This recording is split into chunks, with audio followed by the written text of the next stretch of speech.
Hi everyone, my name is Nana. Welcome to another episode of my video. Today I would like to talk about how I got to know that I am autistic. Well, I was diagnosed in 2015 by a psychiatrist at a local hospital. Back then, I did not actively seek to be diagnosed with autism. For me, I actually did not want to accept the diagnosis because to me I was very also uneducated about autism spectrum. I thought that it was something stereotypical, like what was portrayed in the Rain Man, on media, on television. I thought that how could I be autistic, because I didn't look like one and I didn't know anything about autism. Just like a lot of folks think that autism has a specific look, I thought that as well. So I did not accept the diagnosis. I went there actually to be treated for depression and anxiety, but instead I got another diagnosis. I actually pushed away the diagnosis until a lot of things happened to me and I decided to do research on autism. I didn't really know why I began thinking about that diagnosis, but I did anyway, and thankfully I did, because no psychiatrist, psychologist that I went to ever told me that I was autistic. They actually diagnosed me with a lot of things. After that, like 1.5 years or 2 years after my diagnosis in 2015, I actually deep dive into autism and Asperger's syndrome, and I watched a lot of videos, I read a lot of studies. I just actively really hyper focusing on my research on autism, and I realized that I tick a lot of boxes, although not in a typical way. So it took a lot of time for me to do a research, because autism in girls are very different from autism in guys, right? The very first thing that I did was to do the online test. There was an online Asperger's test. I don't know if it's still available now. If I found the link, I will link it here. It was a very black and white kind of questionnaires, a set of questionnaires, and you see where you score. I scored slightly higher, a little bit higher, so it's like between neurotypical and neurodiverse. However, I realized the questions are very black and white, and they are not diverse enough to be used as a selection, a set of questionnaires to reflect autism in girls. So I scored about 34 to 36. And I still wasn't convinced. Because a lot of signs and symptoms about autism did not resonate with me. So I listened to a lot of people who did videos talking about themselves. And I went to forums about people talking about their stories, sharing their stories when it comes to Asperger's and autism. And over the years, like about a year's time or so, I'm pretty much settled with the diagnosis. But there's one particular article that I read online that really made me accept the diagnosis of autism. Okay, I did not accept the diagnosis because I wasn't diagnosed with a formal set of questionnaires like most people would say they went to, and they did a set of questionnaires, and then they look at the scores and compare everything, and they were diagnosed. However, the way the psychiatrist did was not like that. What she did was taking my history, talking to me. There was no questionnaire or anything, but then she said I was autistic. I would say I would think that it's not a formal diagnosis, but that led me thinking, and that led me to who I am today, and I'm really thankful for the psychiatrist for saying so. Yeah, So the first thing I really did was to do the questionnaire, right? And then I wasn't convinced, and so I looked at my childhood history. My childhood was just full of signs and symptoms about autism. My childhood, I was very shy. I was very shy and introverted, and I really did not remember talking much. And my mother did say that I did not speak until it was very late. It was very late. I don't know when. Okay, but I did not talk. I did not respond much. I was just pretty much in my own space, alone, and weird. I wasn't articulate. I could not express my emotions. My emotions was always a huge thing for me. I'm an empath. I'm a tarot reader, so I have a full range of human emotions. But I always had problems articulating myself, how I feel and everything. So the way I articulate myself was to cry, and I did cry a lot, like every single day, many times a day, and it annoyed the hell out of my mother. I would have a lot of food sensitivity. I was intolerant to lactose. I couldn't drink powdered milk, and nobody knew about it. And I drank powdered milk for forever, for a long time. And I had food sensitivity. I was not interested in food. I was not great with food. I preferred to sleep. If I would eat anything, it has to be a certain flavor. I would prefer sugar and snacks than healthy food, and that would really get me going. And during playtime, I would always be alone at school. I did not know how to blend in with other kids, like things that other kids naturally know what to do, like you line up, okay, or you play with other people. How come other kids just know how to interact socially with another kid or play with another person? How do they know what to do, what to say? I did not know all these things. I was just like a stupid person, like an idiot, staring at them, and I did not know how to respond. I did not know if I respond to something, if I react, was that the correct thing or correct word to say, correct attitude. I was always analyzing my own action. Was I correct? Was I correct? If not, what would happen to me? There was a sense of danger in that. And I did not talk. Okay, I had selective mutism. Even if I managed to talk at school, it would be like stuttering like now. I would stutter at home, at work, at school. I would stutter. I could not talk like this. It was impossible for me to make videos and talk like this. It was impossible. And I had very little eye contact with other people. Eye contact would overwhelm me.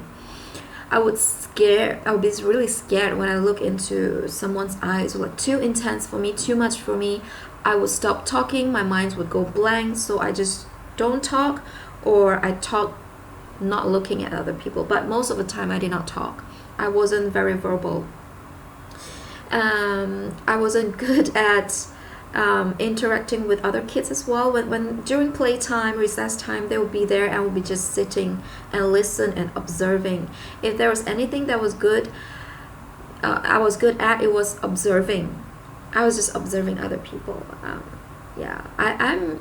If you're interested in Enneagram, I'm on Enneagram 5, so I do believe a lot of people on the spectrum are Enneagram 5 as well. So do have some fun checking out Enneagram. It's quite interesting. I was also very afraid of loud noises. Like every single loud noises would scare me, like genuinely scare me. Lion dances. Okay, I was very, very scared. I'm half Chinese, so we have this culture. Fireworks. I would walk on toes. Okay, I would walk on toes because the floor was so disgusting for my toes, for my feet to feel on them. It was so disgusting for me. So a lot of time I walk on toes, especially in the bathroom. And I was very afraid of earthworms. because they're like this, yeah. Generally, it was like a kind of phobia, but not a phobia exactly, but a deep fear that I was just accidentally step on something like that, something icky, excuse me, something icky, or the wet bathroom. The feeling was just really, really bad on me. It would trigger a sense of like insecurity in me, and I would walk on toes. The sensations and everything. Yeah, I also had a lot of chemical sensitivity as well. Yeah. Anxiety was very huge when I was little. Like, I literally had selective mutism. Now, selective mutism is not a requirement to be diagnosed as autistic, but a lot of kids with autism do have selective mutism, but then they are not one of the criteria for being diagnosed. But I did have selective mutism, and that was one of the very first thing that that sparked my interest to do more about to learn more about autism and how it is related to me. I had a lot of physical pain when I was little. Like, I had to go to school, right? And all these long hours really put a lot of stress on me. I was I was also very sensitive to fluorescent light. Like right now, the ring light I'm using to make this video is also affecting me, the way I speak and the way I think. It's like I can literally feel them blinking inside my head. Like they're blinking, the fluorescent lights, and they're interfering with my thoughts, with my thought patterns. So at school, every time if I was being exposed to fluorescent light for too long, especially during exam time, during exam we're in a huge hall, and then the fluorescent light was just a lot more than usual, very bright, I would just blank out. Okay, for the record, I was a very good student. Okay, I was very studious. I love to learn. I really love school, the learning part of it. Okay, and I was good at my studies, but I would often get distracted during the long period of time at school. Like, they would teach something, and then I would just stray, my mind would stray, because I could not concentrate consistently. And also the fluorescent light was very distracting to me. So especially during a stage performance where all the lights are on me, okay, or during exams in a hall, a lot of fluorescent light, I blanked out and I forgot what I wanted to write. Like, I would just be so articulate and write the answers and everything. I knew all the answers. Okay, I was pretty smart and intelligent. I picked things up very fast. But then somehow the thoughts would just fly away like an instant. Okay, and I would check multiple times for mistakes, and I saw none because I could not concentrate on the light being reflected off the papers and all those high definition words and the background of the paper, so that's also part of the reasons sometimes I would just like, whoa, my mind is just jelly, like jelly. I was also very bad at verbal instructions. I could not understand what the other person was saying, or I could not catch what they were saying.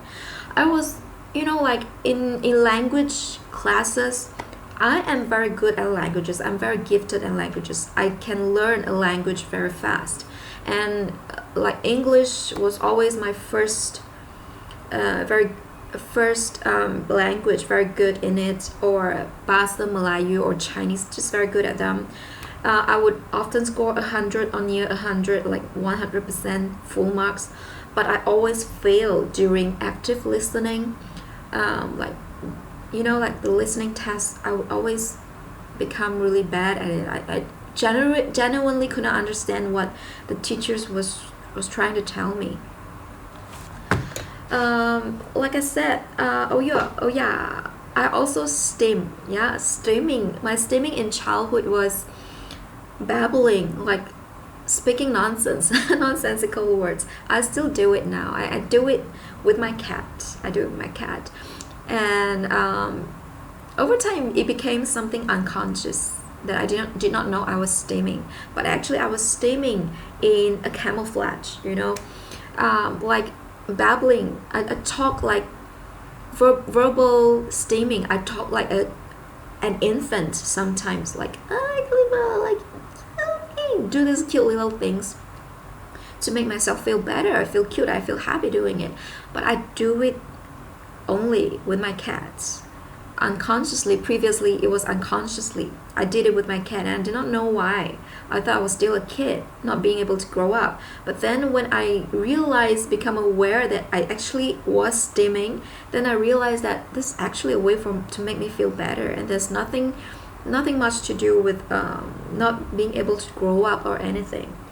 And another type of stimming I did when I was little is whenever I was so stressed after school, I would go out under the sun, like in the middle of the afternoon, like the sun is on top, overhead, and the floor was really, really hot with the sunshine, and I would just go there barefoot and I would sit under the sun to make myself feel better. I still do it now, but I don't do barefoot. I do it in the car because it's less obvious, and it still makes me feel better. It's like I'm steaming all my stress outward under the sun. It feels very good.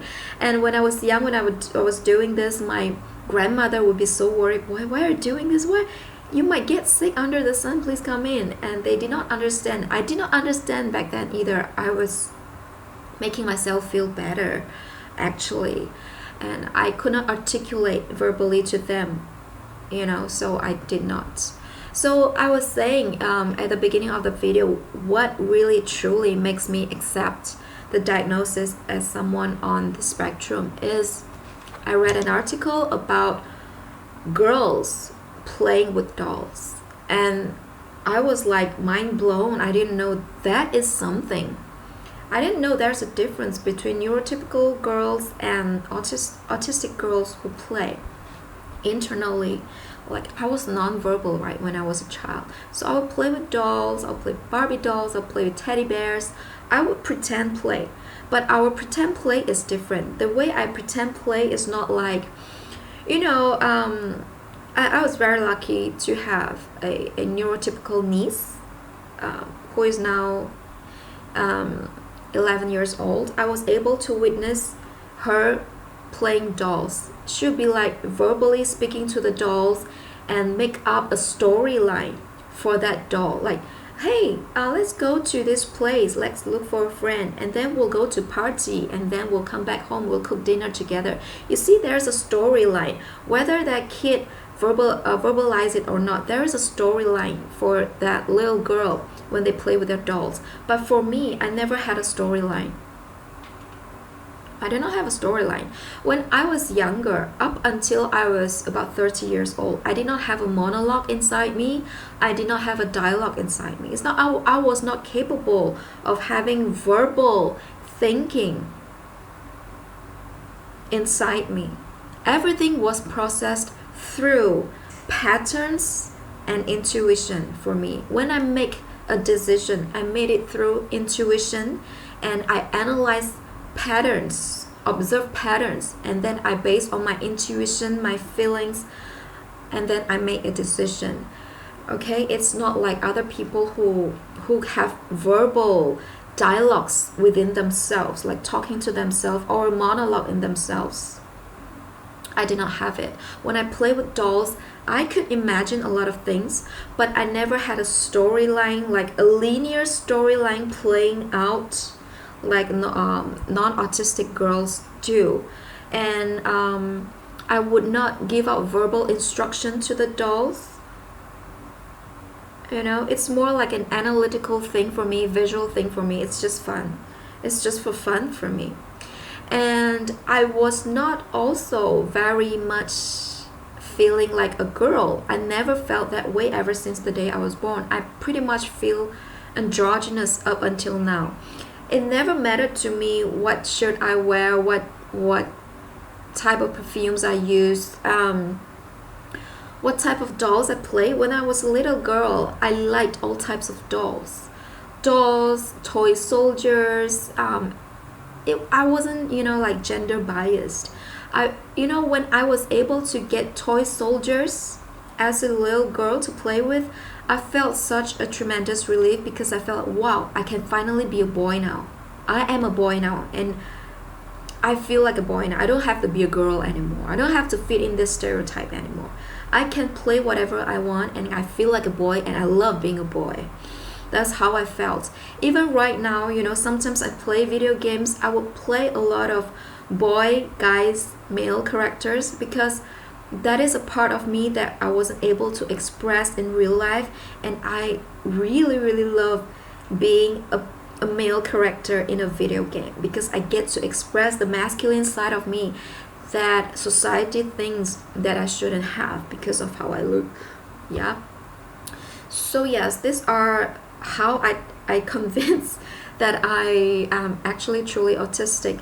Yeah, I'm not someone to go directly, like just accept a piece of fact just like that. I'm someone very observant. I need facts, and I need my own personal observation, time over time, my own personal judgment, to really be convinced about a certain piece of information before I accept it. So these are my observations, okay? And most importantly, I would like to include here, I'm someone who is very intuitive.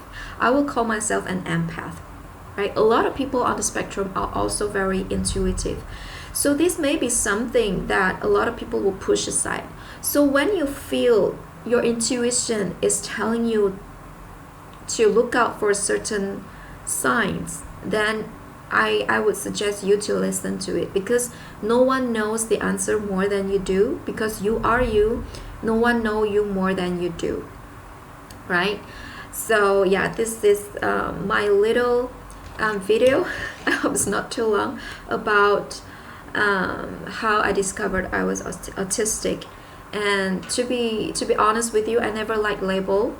Okay, I never liked label, but the label of autism on me, I would wear it proudly. I'm so thankful for the psychiatrist for diagnosing me with this label, because it meant so much for me. It is a relief for me. It explains my life. It explains why I am the way I am, and I feel accepted. I feel like I finally know what is going on with me, and that my story has a title to it. Okay, so I hope you, if you're not diagnosed yet, I don't think it is up to you. Okay, if it's important to you, it is important to you. Don't let anyone else convince you otherwise. Do follow your intuition, and I thank you. I hope I can help you with this video. Thank you very much for watching. I'll see you next time.